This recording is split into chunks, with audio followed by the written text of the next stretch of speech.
지난달 거제에서 20대 여성을 때려 숨지게 한 남성이 어제 구속됐습니다. 이 남성은 법원의 구속 전 피의자 조사에도 나오지 않았는데 신변 노출을 우려한 것으로 알려졌습니다. 이재경 기자입니다. 검은색 옷을 입은 피해자 부모가 법원 안으로 들어갑니다. 지난달 1일 거제의 한 원룸에서 헤어진 남자친구로부터 여러 차례 폭행당해 병원에서 치료받다 숨진 20대 여성의 부모입니다.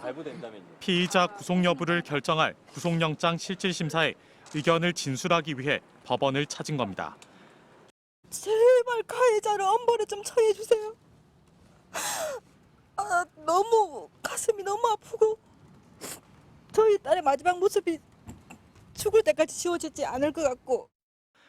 사건 당시 검찰은 범죄일로부터 상당한 기간이 지났고 증거인멸이나 도망의 우려가 없다며 이 남성을 풀어줬습니다.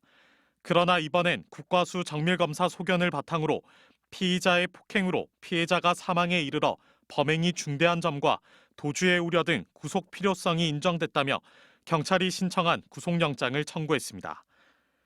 당초 구속영장 실질심사에 출석하기로 했던 20대 피의자는 결국 법원의 모습을 드러내지 않았습니다. 대신 변호사를 통해 불출석 사유서를 법원에 제출했는데 이유는 사회적 여론과 신변 노출, 심리적 압박 등인 것으로 알려졌습니다.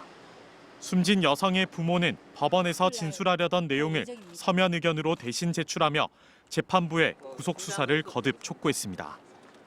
법이 허락하는 한에서 최대한의 처벌을 통해 가해자에게 그의 행동이 가져온 유가족의 아픔과 딸의 슬픔을 명확히 인식시켜 주시길 바랍니다. 피해자가 숨진 지 어느덧 40일째.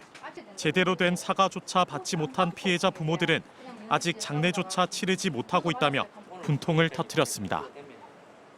우리는 하루하루가 지옥 같은 삶을 살고 있는데 가해자하고나 가해자 부모님들은 전혀 아무 일 없듯이 지금 지내고 계시거든요.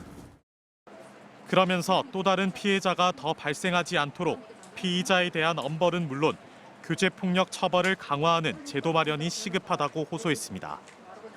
한편 구속영장 심사에 들어간 창원지법 통영지원은 20대 피의자에 대해 도주할 우려가 있다며 구속영장을 발부했습니다. MBC 뉴스 이재경입니다.